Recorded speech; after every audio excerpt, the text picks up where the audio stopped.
ಹೊನ್ನಾವರ ತಾಲೂಕಿನ ಅನಿಲ್ಗೋಡ್ ಭಾಗದ ಸುಮಾರು 150ಕ್ಕೂ ಹೆಚ್ಚು ನಿವಾಸಿಗಳು ಪ್ರತಿನಿತ್ಯ ಅವಲಂಬಿಸಿಕೊಂಡಿದ್ದ ತೂಗು ಸೇತುವೆ ಮಳೆಗಾಲದಲ್ಲಿ ಕುಸಿದು ಬಿದ್ದು ಸುಮಾರು 2 ವರ್ಷಗಳು ಕಳೆದರೂ ಸಹ ಅದನ್ನ ಮರು ನಿರ್ಮಾಣವಾಗದಿರುವುದು ಸಾರ್ವಜನಿಕರಲ್ಲಿ ತೀವ್ರ ಅಸಮಾಧಾನ ಹಾಗೂ ಬೇಸರಕ್ಕೆ ಕಾರಣವಾಗಿದೆ. ಈ ತೂಗು ಸೇತುವೆ ಅನಿಲ್ಗೋಡ್ ಗ್ರಾಮಸ್ಥರಿಗೆ ಮಾತ್ರವಲ್ಲದೆ ಹೆಗ್ಗಾರ್, ಹೊನ್ನಾವರ ಹಾಗೂ ಬಳಕೂರು ಕಡೆಗೆ ಸಂಚರಿಸುವ ಸುಮಾರು 200ಕ್ಕೂ ಹೆಚ್ಚು ಜನರಿಗೆ ಅತ್ಯಂತ ಪ್ರಮುಖ ಸಂಪರ್ಕ ಮಾರ್ಗವಾಗಿದೆ. ಸೇತುವೆ ಕುಸಿದ ನಂತರ ಗ್ರಾಮಸ್ಥರು ಕನಿಷ್ಠ 5 ಕಿಲೋಮೀಟರ್ ಸುತ್ತುವರೆದು ಸಂಚರಿಸಬೇಕಾದ ಪರಿಸ್ಥಿತಿ ನಿರ್ಮಾಣವಾಗಿದ್ದು, ಇದರಿಂದ ವಿದ್ಯಾರ್ಥಿಗಳು, ಕೂಲಿ ಕಾರ್ಮಿಕರು, ವೃದ್ಧರು ಹಾಗೂ ಅನಾರೋಗ್ಯ ಪೀಡಿತರು ದಿನನಿತ್ಯ ತೀವ್ರ ತೊಂದರೆ ಅನುಭವಿಸುತ್ತಿದ್ದಾರೆ. ಗ್ರಾಮಸ್ಥರು ಈ ಸಮಸ್ಯೆ ಕುರಿತು ಹಲವು ಬಾರಿ ಜನಪ್ರತಿನಿಧಿಗಳಿಗೆ ಮನವಿ ಸಲ್ಲಿಸಿದ್ದಾರೆ. ಮಾಜಿ ಸಚಿವರಾಗಿದ್ದ ಹಾಗೂ ಹಾಲಿ ಶಾಸಕರಾಗಿರುವ ಮಂಕಾಳು ವೈದ್ಯ ಅವರ ಸಚಿವ ಅವಧಿಯಲ್ಲೂ ಈ ಕುರಿತು ಅನೇಕ ಮನವಿಗಳನ್ನ ಸಲ್ಲಿಸಲಾಗಿತ್ತು. ಆದರೆ ಹೊನ್ನಾವರದಲ್ಲಿ ನಡೆದ ಜನ ಸಂದರ್ಶನ ಕಾರ್ಯಕ್ರಮದಲ್ಲಿಯೂ ಗ್ರಾಮಸ್ಥರು ತಮ್ಮ ಸಮಸ್ಯೆಯನ್ನ ಮನವಿಗಳ ಮೂಲಕ ಅಧಿಕಾರಿಗಳ ಹಾಗೂ ಜನಪ್ರತಿನಿಧಿಗಳ ಗಮನಕ್ಕೆ ತಂದಿದ್ರು. ಆದಾಗ್ಯೂ ಇದುವರೆಗೆ ಯಾವುದೇ ಶಾಶ್ವತ ಕ್ರಮ ಕೈಗೊಳ್ಳದಿರುವುದು ಸಾರ್ವಜನಿಕರಲ್ಲಿ ಪ್ರಶ್ನೆಯನ್ನ ಹುಟ್ಟುಹಾಕಿದೆ. ಕೇವಲ ರಾಜಕೀಯ ಪ್ರಚಾರಕ್ಕಾಗಿ ಮಾತ್ರವೇ ಅಥವಾ ಜನರ ನೈಜ ಸಮಸ್ಯೆಗಳಿಗೆ ಪರಿಹಾರ ಕಲ್ಪಿಸುವ ಉದ್ದೇಶವೂ ಇದೆಯೇ ಎಂಬ ಪ್ರಶ್ನೆ ಇಂದು ಗ್ರಾಮಸ್ಥರ ನಡುವೆ ಕೇಳಿ ಬರ್ತಿದೆ. ಜನರ ಸಂಕಷ್ಟಗಳ ಅರಿತು ಪರಿಹಾರ ನೀಡಬೇಕಾದ ವ್ಯವಸ್ಥೆ ಕೇವಲ ಭರವಸೆಗಳ ಮಟ್ಟದಲ್ಲಿಯೇ ಉಳಿದ್ರೆ ಜನ ಸಂದರ್ಶನಗಳ ಉದ್ದೇಶವೇ ಪ್ರಶ್ನಾರ್ಥಕವಾಗುತ್ತದೆ ಎಂಬುದು ಸ್ಥಳೀಯರ ಅಭಿಪ್ರಾಯವಾಗಿದೆ. ಸೇತುವೆ ಕುಸಿದ ಪರಿಣಾಮ ಅನಿಲ್ಗೋಡ್ ವಿದ್ಯಾರ್ಥಿಗಳ ವಿದ್ಯಾಭ್ಯಾಸಕ್ಕೂ ದೊಡ್ಡ ಹೊಡೆತ ಬಿದ್ದಿದೆ. ಈ ಭಾಗದಲ್ಲಿ ಬೆಳಗ್ಗೆ 6 ಗಂಟೆಗೆ ಒಂದೇ ಬಸ್ ಸಂಚರಿಸುವ ಕಾರಣ ವಿದ್ಯಾರ್ಥಿಗಳು ಶಾಲೆ ಹಾಗೂ ಕಾಲೇಜು ಆರಂಭ ಆಗುವುದಕ್ಕಿಂತ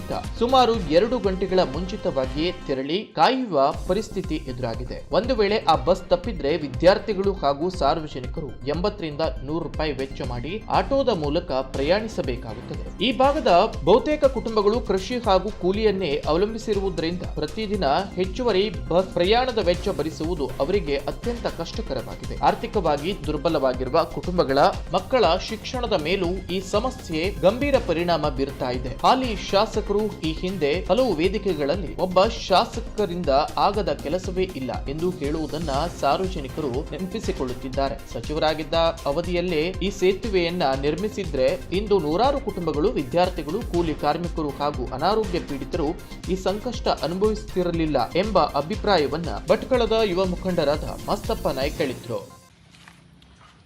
ಇದೊಂದು ತೂಗು ಸೇತುವೆ ಮಾಡಿಕೊಟ್ಟಿದ್ರೆ ಇಲ್ಲಿ ನಾಗರಿಕರು ಏನಿದ್ದಾರಲ್ಲ ಅವರೆಲ್ಲರೂ ನಿಮಗೆ ರಿಯಲಿ ಒಂದು ಸಂತೋಷ ವ್ಯಕ್ತಪಡಿಸ್ತಾ ಇದ್ರು.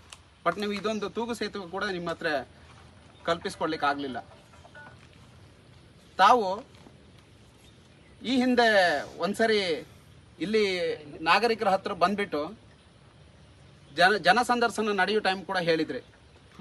ಇಲ್ಲಿಯವ್ರು ಮನವಿ ಕೊಟ್ಟಿರ್ತಾರೆ, ಆ ಟೈಮ್ ಕೂಡ ಹೇಳಿದಾಗ ಮಾಡ್ಕೊಡ್ತ ಅಂತ ಹೇಳಿದ್ರಿ. ಬಟ್ ಮಾಡಿಕೊಟ್ಟಿಲ್ಲ. ಬಟ್ ಇದು ಯಾಕಂತ ಗೊತ್ತಾಗ್ತಾ ಇಲ್ಲ. ಮೀನುಗಾರರ ಹೆಸರಲ್ಲಿ ತಾವು ಮಾತ್ರ ಅಭಿವೃದ್ಧಿ ಆಗ್ತಾ ಇದ್ರಿ. ಬಟ್ ಇಲ್ಲಿಗೂ ಕೂಡ ಮೀನುಗಾರರಿದ್ದಾರೆ. ಅವ್ರ ಪರಿಸ್ಥಿತಿನ ನೋಡಿ, ಅವರಿಗೂ ಸ್ವಲ್ಪ ಉಪಯೋಗ ಆಗ್ತದೆ.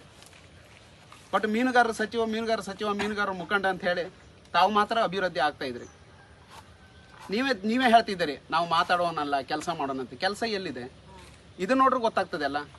ಇಲ್ಲಿ ಪರಿಸ್ಥಿತಿ ನೋಡ್ರೆ ಗೊತ್ತಾಗ್ತದೆ ಅಭಿವೃದ್ಧಿ ಎಲ್ಲಿದೆ ಅಂತ ಹೇಳಿ. ಅಭಿವೃದ್ಧಿ ಅನ್ನೋದು ಶೂನ್ಯ ಆಗಿಬಿಟ್ಟಿದೆ. ಈಗ ಇಷ್ಟು ಜನ ಸೇರಿರುವಾಗಲೇ ನಿಮಗೆ ಗೊತ್ತಾಗಬೇಕಿತ್ತು ಯಾವ ಥರ ಪರಿಸ್ಥಿತಿ ನಿರ್ಮಾಣವಾಗಿದೆ ಕ್ಷೇತ್ರದಲ್ಲಿ ಅಂತೇಳಿ. ನಿಮ್ಮ ವೈಯಕ್ತಿಕ ಏನು ಬೇಕೋ ಅದನ್ನು ಮಾತ್ರ ನೀವು ಮಾಡ್ಕೊಳ್ತಿದ್ರಿ. ನಾನು ಮಾನ್ಯ ಜಿಲ್ಲಾಧಿಕಾರಿಗಳಿಗೆ ಮನವಿ ಮಾಡ್ಕೊಳ್ತಿದ್ದೇನೆ. ಹೊನ್ನಾವರ ತಾಲೂಕಿನ ಅನಿಲ್ಗೋಡದಲ್ಲಿ ಒಂದು ತೂಗು ಸೇತುವೆ ಕುಸಿದು ಬಿದ್ದು ಕನಿಷ್ಠ 2 ವರ್ಷ ಆಯಿತು. ಬಟ್ ಇಲ್ಲಿಯ ಸ್ಟೂಡೆಂಟ್ಗಳಿಗೆ ಅಥವಾ ಸಾಮಾನ್ಯ ಜನರಿಗೆ ಕನಿಷ್ಠ 150 ಮನೆ ಇದೆ. ಇಲ್ಲಿ ದಿನಾಲೂ ಒಂದು 150 ಮಂದಿ ಇದ್ರ ಮೂಲಕ ಹೋಗಿ ಬರ್ತಾ ಇರ್ತಾರೆ. ತಾವು ದಯವಿಟ್ಟು ಒಂದ್ಸಾರಿ ಇಲ್ಲಿ ಬಂದು ವಿಸಿಟ್ ಮಾಡಿ ಇಲ್ಲಿಯ ಮೂಲಭೂತ ಸೌಕರ್ಯಕ್ಕೆ ಒಂದು ಸಹಾಯ ಮಾಡಬೇಕು. ತಮ್ಮಿಂದ ಏನಾದರೂ ಇಲ್ಲಿ ಮೂಲಭೂತ ಸೌಕರ್ಯನ ಕಲ್ಪಿಸಿಕೊಡ್ಬೇಕಂತ ತಮ್ಮಲ್ಲಿ ಕಳಕಳಿಯ ವಿನಂತಿಯೊಂದಿಗೆ ಜನರು ಪರವಾಗಿ ಸಾರ್ವಜನಿಕರ ಅಗತ್ಯತೆಗಳನ್ನು ರಾಜಕೀಯ ದೃಷ್ಟಿಕೋನದಿಂದ ನೋಡದೆ ಜನರ ಹಿತದ ದೃಷ್ಟಿಯಿಂದ ತಕ್ಷಣ ಕ್ರಮ ಕೈಗೊಳ್ಳಬೇಕು ಎಂಬುದು ಸ್ಥಳೀಯರ ಒತ್ತಾಯವಾಗಿದೆ. ಅನಿಲ್ಗೋಡ್ ಭಾಗದ ಜನರು ಅಭಿವೃದ್ಧಿಯ ಹಕ್ಕಿನಿಂದ ವಂಚಿತರಾಗಬಾರದು. ಮೂಲಭೂತ ಸೌಲಭ್ಯಗಳನ್ನು ಒದಗಿಸುವುದು ಜನಪ್ರತಿನಿಧಿಗಳ ಹಾಗೂ ಆಡಳಿತದ ಜವಾಬ್ದಾರಿಯಾಗಿದೆ. ಈ ಹಿನ್ನೆಲೆಯಲ್ಲಿ ಉತ್ತರ ಕನ್ನಡದ ಜಿಲ್ಲಾಧಿಕಾರಿಗಳಲ್ಲಿ ಈ ಭಾಗದ ಗ್ರಾಮಸ್ಥರು ವಿನಮ್ರವಾಗಿ ವಿನಂತಿಸಿದ್ದಾರೆ. ಆದಷ್ಟು ಶೀಘ್ರದಲ್ಲಿ ಅನಿಲ್ಗೌಡ್ ಗ್ರಾಮಕ್ಕೆ ಭೇಟಿ ನೀಡಿ ಪರಿಸ್ಥಿತಿಯನ್ನ ಪರಿಶೀಲಿಸಿ ಬಹುದಿನಗಳ ಬೇಡಿಕೆಯಾದ ಈ ತೂಗು ಸೇತುವೆಯನ್ನ ಮರು ನಿರ್ಮಾಣಕ್ಕೆ ಅಗತ್ಯ ಕ್ರಮ ಕೈಗೊಂಡು ಗ್ರಾಮಸ್ಥರ ಸಂಚಾರ ಸಮಸ್ಯೆಗೆ ಶಾಶ್ವತ ಪರಿಹಾರ ಕಲ್ಪಿಸಬೇಕು. ಇದು ಬ್ರಿಡ್ಜ್ ಯಾರು ಮಾಡಿದ್ರು ಅಂದ್ರೆ ಪುಷ್ಪನಾಯಕರು ಜಿಲ್ಲಾ ಪಂಚಾಯತ್ ಇರ್ಬೇಕಾದ್ರೆ ಅವಾಗ ಅವರು ಬಜೆಟ್ ಹಾಕಿ ಬ್ರಿಡ್ಜ್ ಮಾಡಿರು. ಬ್ರಿಡ್ಜ್ ಮಾಡಿ ಒಂದು 3 ವರ್ಷ 4 ವರ್ಷ ಇತ್ತಾನ. ಆ ನಂತರ ಇದು ಹೊರದೋಯ್ತು. 2 ಜನ ಹೋಗ್ತಿರ್ಬೇಕಾದ್ರೆ ಹೊರದೋಯ್ತು. ಅವ್ರಿಗೆ ಅಪಾಯ ಆಗಲಿಲ್ಲ, ಪಾರಾದ್ರು. ಆ ನಂತರ ಇಲ್ಲಿ ನಮ್ಮ ಶಾಸಕರಾದ ಮಂಕಳ ವಿದ್ಯಾರ ಹತ್ರ ನಮ್ಮ ದೇವಸ್ಥಾನಕ್ಕೆ ಬಂದಾಗ ನಾವು ಮನವಿ ಕೊಟ್ಟಿರು. ಇವರು ಹೇಳಿದ್ದಾರೆ, ನಮ್ಮ ಈ ದೇವಸ್ಥಾನ ಅಧ್ಯಕ್ಷರು, ಗ್ರಾಮಸ್ಥರು ಎಲ್ಲ ಅವರಿಗೆ ಮನವಿ ಕೊಟ್ಟು ಹಂಗಾರೆ ಬ್ರಿಡ್ಜ್ ಮಾಡಿಕೊಡಿ, ಅರ್ಜೆಂಟು ಬ್ರಿಡ್ಜ್ ಮಾಡೋಕೆ, ಮತ್ತೆ ದೊಡ್ಡ ಬ್ರಿಡ್ಜ್ ಮಾಡೋಕೆ ಮತ್ತೆ ಯಾವುದೇ ರೋಡ್ ಮಾರ್ಗ ಇಲ್ಲ, ಒಂದೇ ಫುಟ್ ಬ್ರಿಡ್ಜ್ ಮಾಡ್ಕೊಡ್ತೀವಿ, ಇಲ್ಲಾರು ತೂಗು ಸೇತುವೆ ಮಾಡ್ಕೊಡ್ತೇನೆ ಜನಕ್ಕೆ ಹೇಳಿದ್ರು. ಅಡ್ಡಿಲ್ಲ ಮಾಡುವ ಅಂತ ಹೇಳ್ರು, ಮಾಡ್ಕೊಡುವ ಅಂತ ಹೇಳೋಗ್ಯಾರ. ಆದರೆ ಇವತ್ತಿನವರೆಗೂ ಯಾವುದೂ ಇದು ಇಲ್ಲ ಜನರಿಂದ. ಈ ಪ್ರತಿ ಒಬ್ಬರಿಗೂ ಹೋಗೋಕೆ ಒಂದು ಬಳಿಕೂರ್ಗೆ ಹೋಗ್ಬಿಡ್ತಾರೆ ಸರ್. 2 ಕಿಲೋಮೀಟರ್ ಇಲ್ಲಿ ಒಂದು 10 ನಿಮಿಷ ದಾರಿಗೆ 4 ಕಿಲೋಮೀಟರ್ ಸುತ್ತಾಕ್ ಬರ್ಬೇಕು. 4 ಕಿಲೋಮೀಟರ್ ಸುತ್ತಾಕ ಒಂದು ರಿಕ್ಷಾ ಮಾಡ್ಕೋದ್ರೆ 200 ರೂಪಾಯಿ ಕೊಡ್ಬೇಕು. ಎಲ್ಲಿ ಕೊಡ್ತಾರೆ? ಮತ್ತೆ ದಿನನಿತ್ಯವ ಗ್ಯಾರ್ಸಪ್ಪ ಬಸ್ಸಿಗೆ, ನಗರ ಬಸ್ತಿಗೆ ಬರೋ ಬಸ್ಸಿಗೆ ನಮ್ಮ ಅನಿಲ್ಗೌಡು ಇಲ್ಲಿಯರೆಲ್ಲ ಬರುದಾರ ಶಾಲೆ ಕಾಲೇಜ್ ಹುಡುಗರು ಸಾಯಂಕಾಲ 6:30 ಆಯ್ತದೆ. ಆ 6:30ಗೆ ಅಲ್ಲಿ ಕ್ರಾಸ್ನಲ್ಲಿ ಇಳಿದು ಬಂದ್ರೆ 80 ರೂಪಾಯಿ ಕೊಟ್ಟು ರಿಕ್ಷಾಗೆ ಬರ್ಬೇಕು. ಡೈಲಿ ಎಲ್ಲಿ ತರ್ತಾರೆ ಪಾಪ ಬಡವರು? ಆಗುದಿಲ್ಲ. ಇಲ್ಲ ಯಾರು ಹೋಗಿ ಮನೆಯವರು ಹೋಗಿ ಕರ್ಕ ಬರ್ಬೇಕು. ಬಹಳ ಕಷ್ಟ ಇದೆ.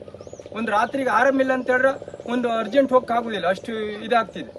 ವಿಶೇಷವಾಗಿ ವಿದ್ಯಾರ್ಥಿಗಳ ಶಿಕ್ಷಣ, ಕೂಲಿ ಕಾರ್ಮಿಕರ ಜೀವನೋಪಾಯ ಹಾಗೂ ಸಾರ್ವಜನಿಕರ ಸುರಕ್ಷತೆಯ ಸಂಚಾರವನ್ನ ಗಮನದಲ್ಲಿ ಇಟ್ಟುಕೊಂಡು ಈ ಕಾಮಗಾರಿಗೆ ಆದ್ಯತೆ ನೀಡಬೇಕೆಂದು ಈ ಭಾಗದ ಗ್ರಾಮಸ್ಥರಾದ ಮಾದೇವಿ ಅಂಬಿಗ, ದಾಮೋದರ್ ಅಂಬಿಗ, ಗಜಾನನ್ ಎನ್ ನಾಯ್ಕ್, ನರಸಿಂಹ ನಾಯ್ಕ್, ಜನಾರ್ದನ್ ನಾಯ್ಕ್, ಸುರೇಶ್ ನಾಯ್ಕ್, ಮಾದೇವ್ ನಾಯ್ಕ್, ಮಂಜುನಾಥ್ ನಾಯ್ಕ್, ಗಜಾನನ್ ನಾಯ್ಕ್, ನಾರಾಯಣ್ ನಾಯ್ಕ್, ವಿಷ್ಣು ನಾಯ್ಕ್, ಕುಸುಮ ಅಂಬಿಗ್, ಮುಕ್ತಾ ನಾಯ್ಕ್, ಸುಶೀಲಾ ನಾಯ್ಕ್, ಭಾಗೀರಥಿ ನಾಯ್ಕ್ ಸೇರಿದಂತೆ ಗ್ರಾಮಸ್ಥರು ಆಗ್ರಹಿಸಿದ್ರು.